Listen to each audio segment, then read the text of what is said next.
কত কিছুর স্বপ্ন দেখি, এটা করব ওটা করব, কাছের মানুষের গর্ব হব, পরিবারের মানুষের হাসির কারণ হব, নিন্দুকের সামনে উচ্চ স্বরে বলবো, হ্যাঁ আমি করে দেখিয়েছি।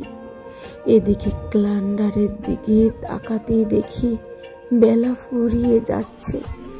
দেখতে দেখতে গেল 20, 23, 24 সাল।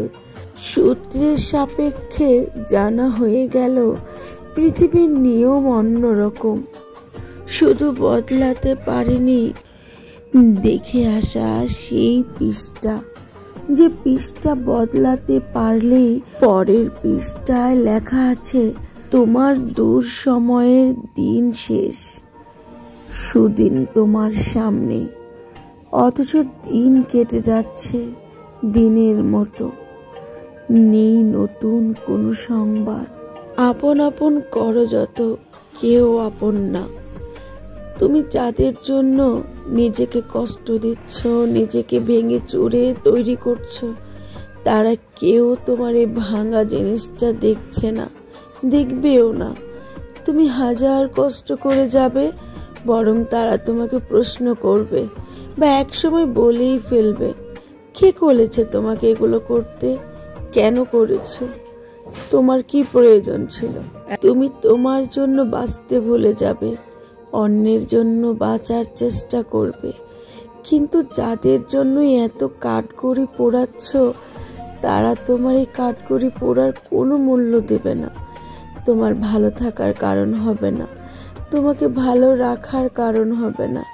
তারা শুধু তোমার কাছ থেকে তার নিজের স্বার্থটা উদ্ধার করবে।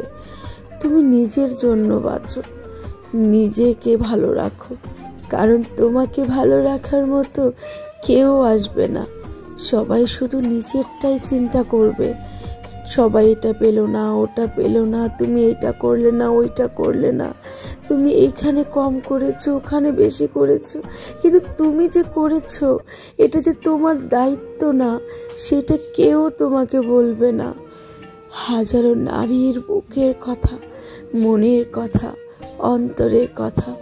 আমরা মেয়েরা এমনই হই, নিজেকে কাঠগড়ায় পোড়াই।